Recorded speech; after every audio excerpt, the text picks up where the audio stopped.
Welcome to Bankole's Nation. I'm your host, Bankole Thompson. This week, we're getting deeper into the story last week about the two kids who died in freezing temperature in the city of Detroit. Of course, the kids of Tateona Williams, 29-year-old single mother.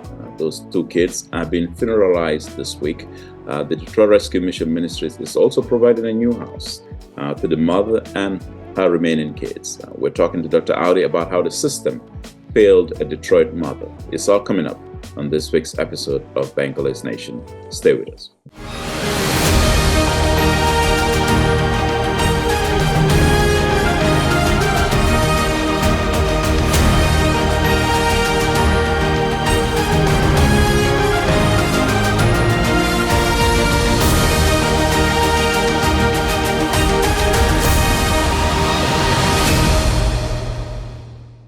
All right, let's welcome Dr. Chad Audi, the president and CEO of the Detroit Rescue Mission Ministries, in the wake of two kids who died in a freezing temperature in the city of Detroit. The kids of Tateona Williams. Dr. Audi is providing shelter for that family this week. Dr. Audi, thank you so much for being here. Thank you for having me, Bankole. Thank you. You know, I wanted you here because I know this is what Detroit Rescue Mission does. You provide shelter to those who are homeless, those who are looking for help. And what we've seen, I think it's awakened the conscience of so many people. I hope it does. What happened with Tateona Williams? Her two kids froze to death in a parking lot, in a casino parking lot in downtown Detroit. Many people call it unacceptable. I've written a column about it. I've been getting a lot of responses from it. I want you to walk us through this process itself, because one of the issues that came up was that she has been calling the city for help so many times before her two kids died in the winter. Devastating situation to lose any life, especially when it comes to kids, because they can't educate for themselves. Right. And unfortunately, they pay a big price.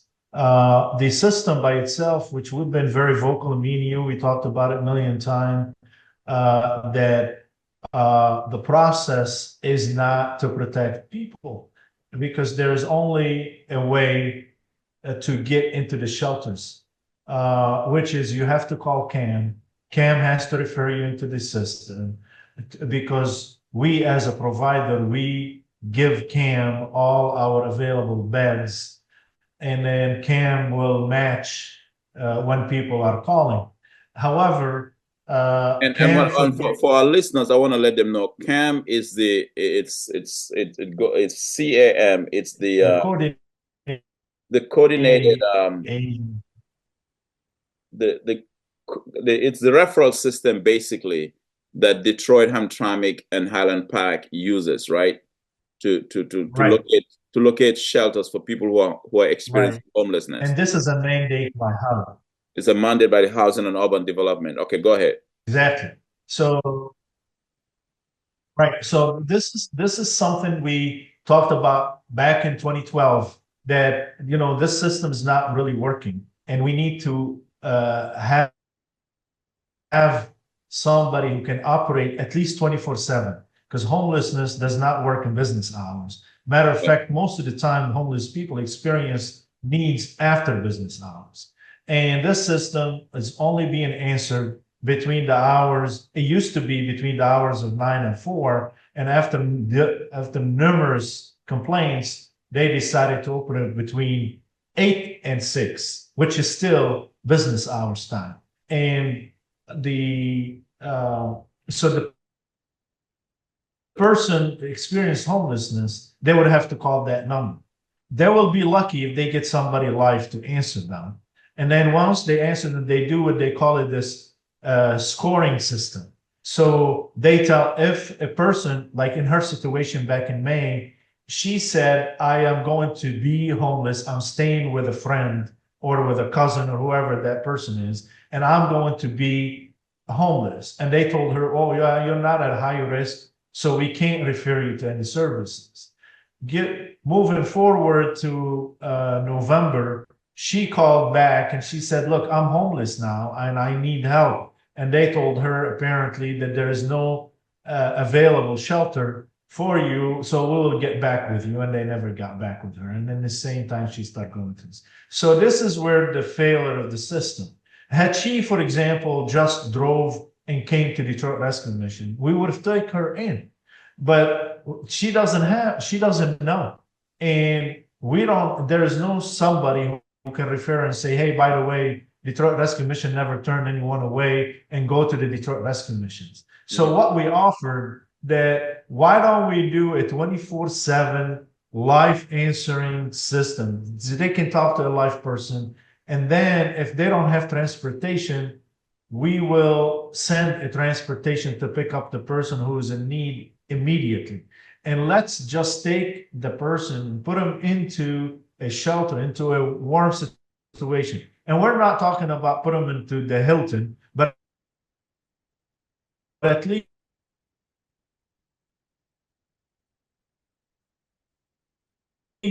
take them away from the hard, or even in the hot summers. And money has been spent a lot, and this is system still not being the right way. And for us, we always say to people, hey, just come in, we don't turn you away, we will do whatever, even though we get penalized. And this is the other part of the failure of the system. So today, the providers, if they decide to take upon themselves taking people as they walk in, then CAM will tell you, well, you're no longer eligible for funding. Why I'm not? Well, you took people from the side door where we have people already waiting. Well, I don't have no way to know how many people calling you and waiting, but I do have somebody walk on my doors, and I am not gonna. First of all, you're not available for me to call you after hours to tell you that. So basically, the system failed Tateona Williams, and those two kids should not have died if they had gotten to you or any other agency that provides shelter. I would say that if the lady knew better to walk into a shelter like ours, she probably would have had protected her kids. If somebody had told her also, when somebody reached out back to her and say, hey, there's an available shelter, or why don't you go to a drop-off center, or link her with the police, or link her with EMS, or link her with navigators, who then she would have. Yeah. So I'm just wondering as I listen, she would have been. Yeah. As I listen to you speak, I'm wondering how many Tateona Williamses are out there, who are calling this system that exists, but it's not responding the way it should respond to these people who are looking for help to get to rescue mission and other places. You walk into our shelter, especially for women and children today, and ask the actual people who are receiving services there, how long did it take you to come to the shelter? Some of them, they're going to tell you, we waited for at least 15 days, and then we constantly continued to call. Very few, they will tell you we were able just to come in and go there. And listen, we can criticize and we can talk bad about everyone. But would that get us anywhere? No. But yes, it would if they listen. But I personally, I have been talking at least from 2007. Look, this system is not working. And did we do, as a Detroit Rescue Mission, we've done everything we can to help people, but I don't have the budget, neither I have the opportunity to talk to the people who are homeless, like a dedicated line or a system in place. Yeah, a 24-hour live phone, that responds right away, tells you what you need to do and all of that. And we have told them, this system doesn't work.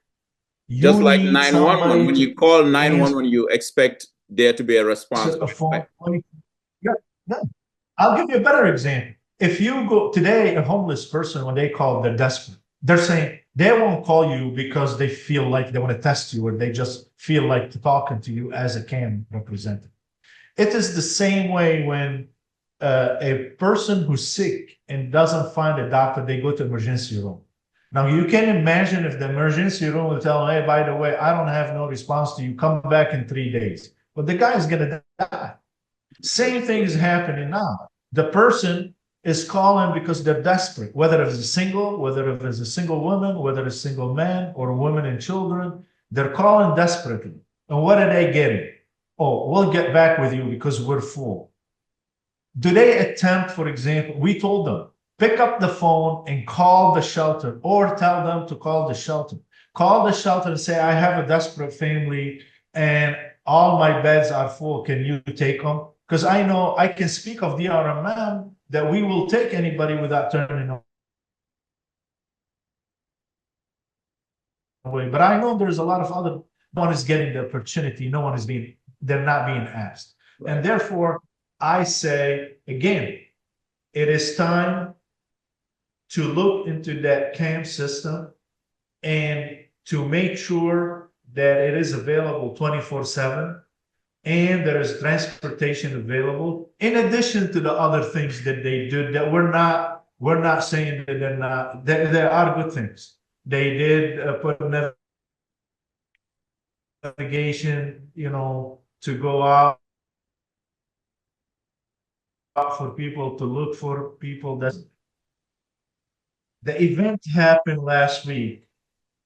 2 days later, camp puts on their website, we're closed on President Day. This is not me saying this. This is not me criticizing.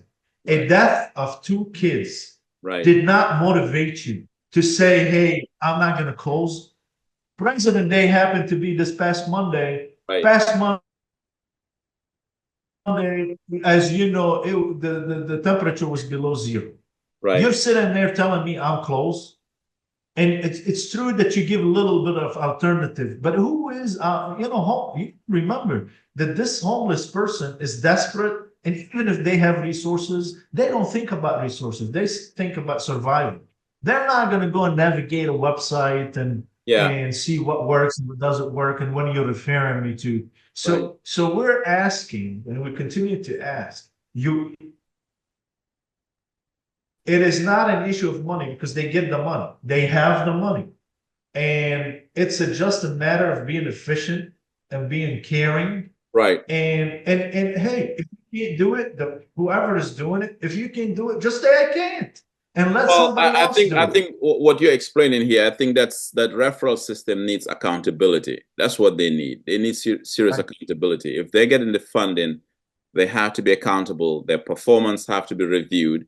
And people need to know, I think taxpayers are owed an explanation as to how they function and whether they're meeting certain metrics, because people's lives are on the line. And these Tateona Williams' 2 kids probably would not have died if, they had gotten the right information, if they'd gotten to your shelter and other shelters, looking for a roof over their head. I want to do this, Dr. Audi, because I know you have an event coming up and you're doing this week for them. Let's take a quick break. We'll be right back with Dr. Chad Audi. Lost Medicaid or CHIP coverage? Healthcare.gov is here for you. Where can we find a low-cost health plan? What about a plan that covers doctor visits? Emergency care? Prescriptions? With the new law, 4 out of 5 customers can find a plan for $10 or less per month with financial help. Healthcare.gov is here for you. Enroll today for coverage starting the 1st of next month. What's the website again? Healthcare.gov. Welcome back to Bankole's Nation. Our guest is Dr. Chad Audi, the president and CEO of the Detroit Rescue Mission Ministries, which helps the homeless, veterans, unemployed, you name it, in the wake of the recent death of 2 kids, the kids of Tateona Williams, 29-year-old single mother, whose kids died in the garage, a parking lot of a casino garage. And people are acting shocked about this, Dr. Audi, as if homelessness doesn't exist in Detroit. This is another bad thing, that unfortunately the number of homelessness in Detroit in the last 2 years has been increasing, not decreasing. Despite all the efforts and all the money that has been spent, we have more homeless people in the city of Detroit. And an unfortunate part, we have more women and children than we ever seen in the past. And on the top of all this, a lot of for example, Detroit Rescue Mission right now is probably the only shelter provider for single men. Everybody else closed. And for women and children, we are accountable for about 74% of all the population. For all the city shelter capacity, the rest of them is closing because the cost to run shelters and to provide a quality service to the people in need is very high, and not a lot of organizations able to do it, and the funding is not there. So we are very lucky because of people like you, Bankole, who many times did fundraising for us and be able to support us on doing the work that we are doing. So we're thankful for people like you and our donors who let us continue to provide services. But other organizations, smallers, did not have the opportunity to continue to provide service. So Yeah. this is the big picture, and you Right. have less funding. So and no one cares. Some people are still using the same system, allocating the same money to them, and increase the funding for a broken system. This is the original thing, what we're doing this week. When we heard of the devastating death of this incident, we couldn't just sit back and not do anything. So we immediately, we are refurbishing the house. It's almost done. We're furnishing a house. We will be packing it and you've been with us in a few events before, and we will do the same to this family. We are going to house them in a very nice home. We can't bring back who is lost, Right. but we can make hopefully the future is better. And we are hoping that with this gestures that we can do by providing them a safe place, the kids having their own room, the mother have her own room, have their own shower, have their own kitchen, have their own, being a family again. This is our intention, and we will be doing this week on Friday. Yeah, that's very generous, and of course that speaks to what Rescue Mission does, providing a home for Tateona Williams and the remaining of her children, given that the two already died in the freezing winter, and I feel like their death raises so many questions about something that is wrong about our society, our community, and what I see as lack of empathy, at the policy level, the city level, the state level, federal level, you name it. It's as if, people have been reacting with so much shock. But to me, I'm saying to myself, well, if you don't act, this is what happens. When you are indifferent to poverty, you are indifferent to economic inequality, and you act and ignore and act as if these issues don't exist in your community, this is what happens.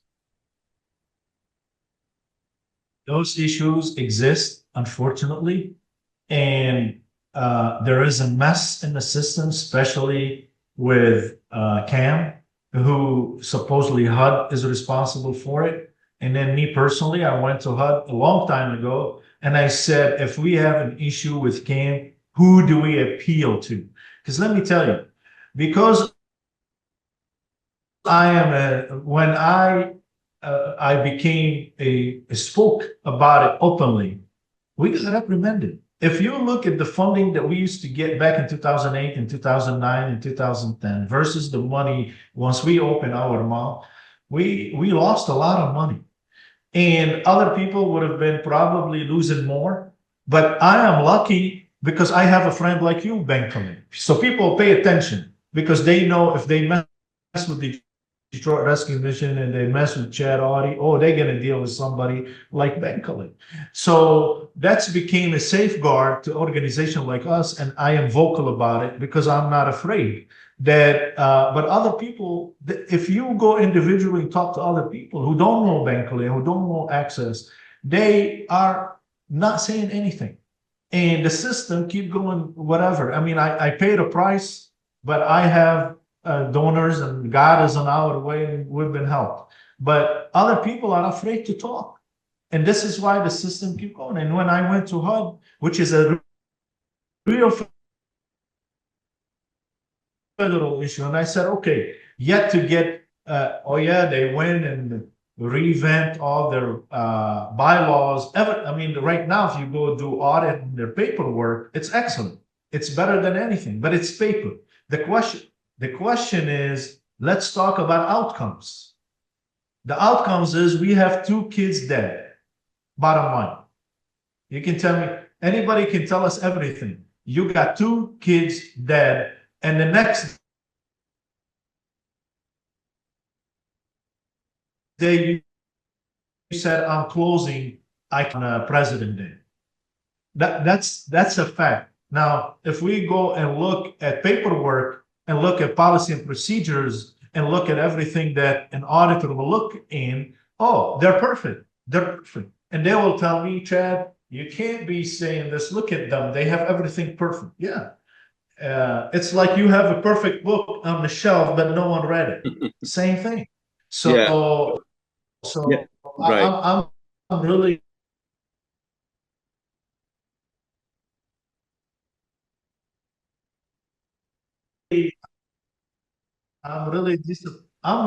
number one.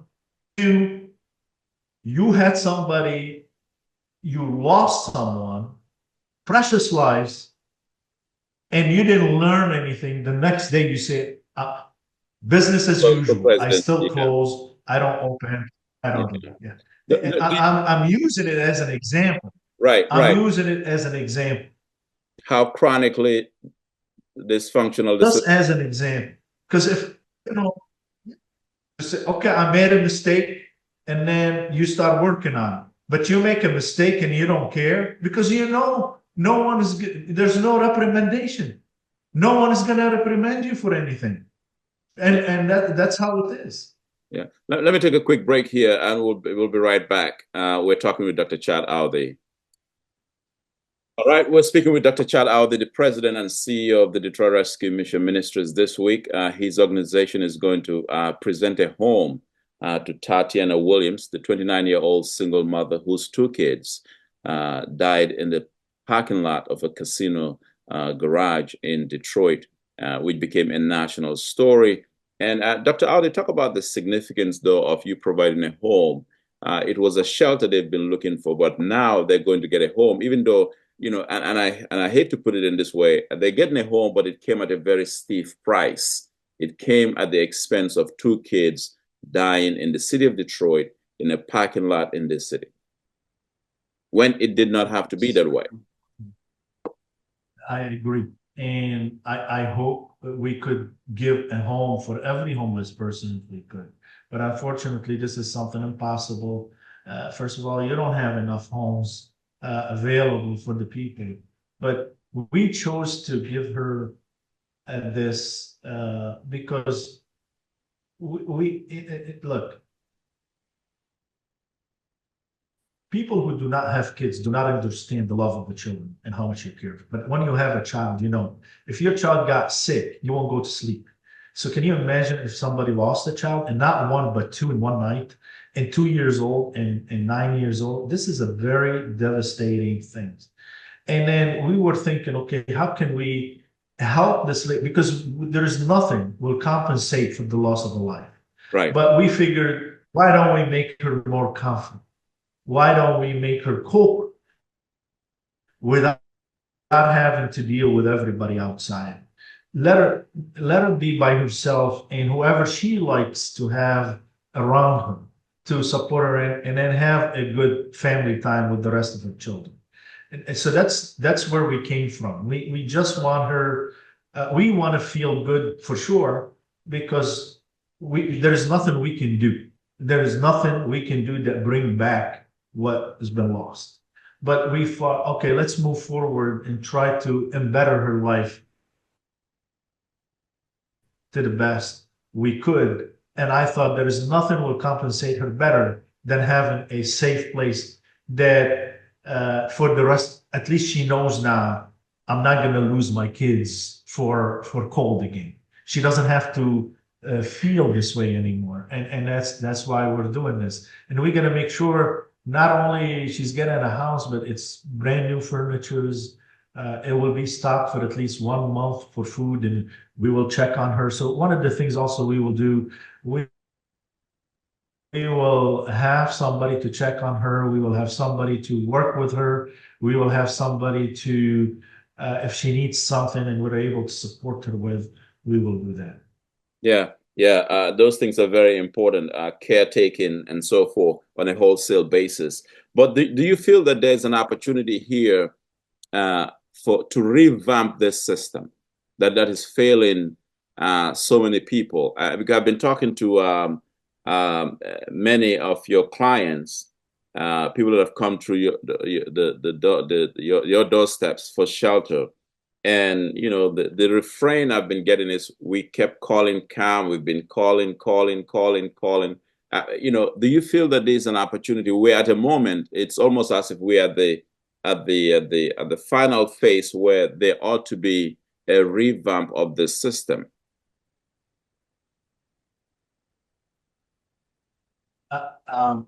We have reached out to the city, and the city said that they are reviewing the system. They're doing a review. Mayor Mike Duggan said he's doing a review. I don't think. Right. And it looks like they want to do something. They're even contacting us to see if we can provide more beds. But again, personally, I don't think the issue is with the availability of the beds.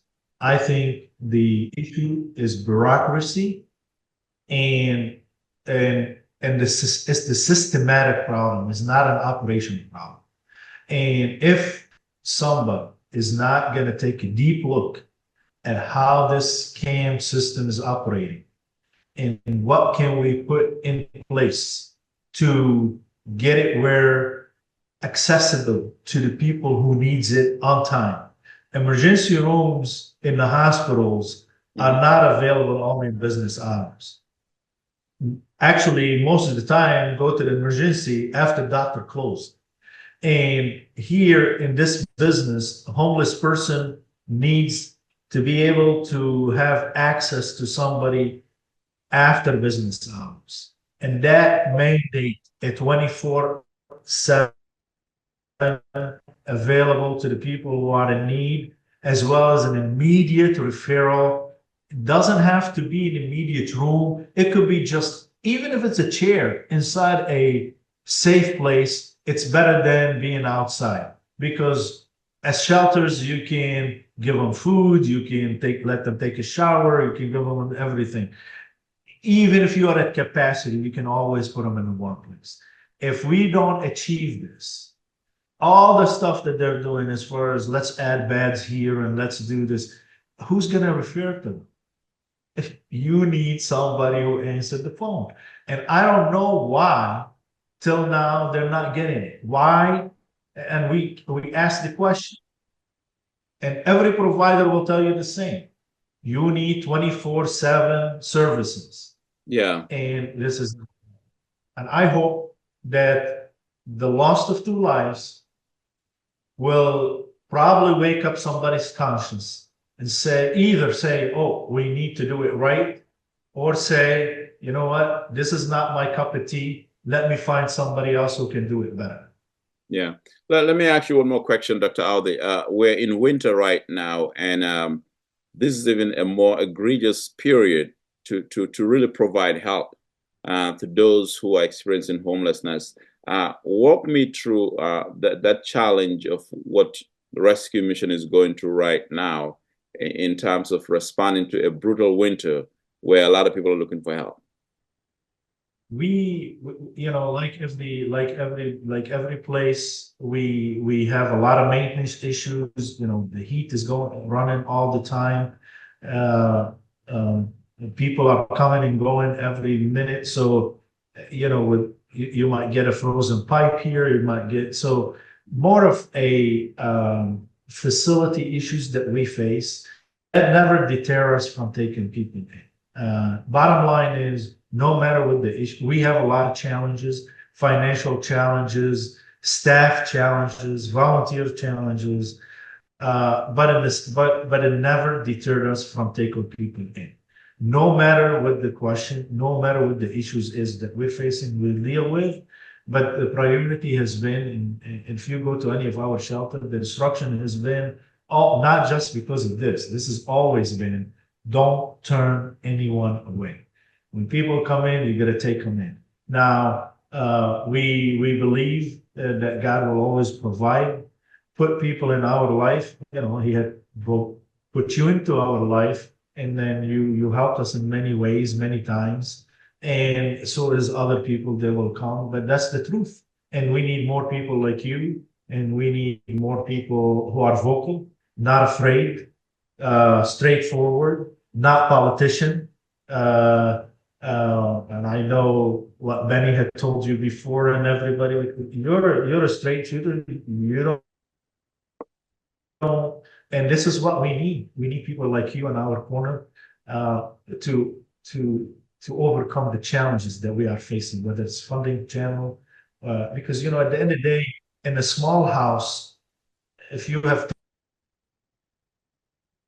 3-4 children, the water goes out, the foster facility have 300 men, or a facility that have 150 women and children, running around and doing everything. Yes, we have some challenges, but the safety of the people, their nutritious, their health has always been our priority, and we've been doing a good job of that. Yeah. It is said, Dr. Audi, that any community's well-being is determined by how it takes care of the most vulnerable in that community. And, I find it very deeply ironic that millions of dollars, billions of dollars have been spent in the recovery of Detroit, making the city this big national monument of economic revitalization. But yet within that economic revitalization, we have monuments of homelessness, monuments of inequality. And we saw it through Tateona Williams's 2 kids who died in freezing weather in a parking lot, which I think is a shame. And, all of us who are in this space should feel guilty about that. I agree with you. I mean, one of the downfall that we have, and this is happening on all major cities. Mm-hmm. Usually, this is why we call them marginalized population, because no one cares about them. They're marginalized. Those are not our top priority. Yeah, they're not considered important. Yeah, well, even though that, me personally, I might become homeless if I'm 2 paychecks away from being homeless myself, and a lot of other people who today they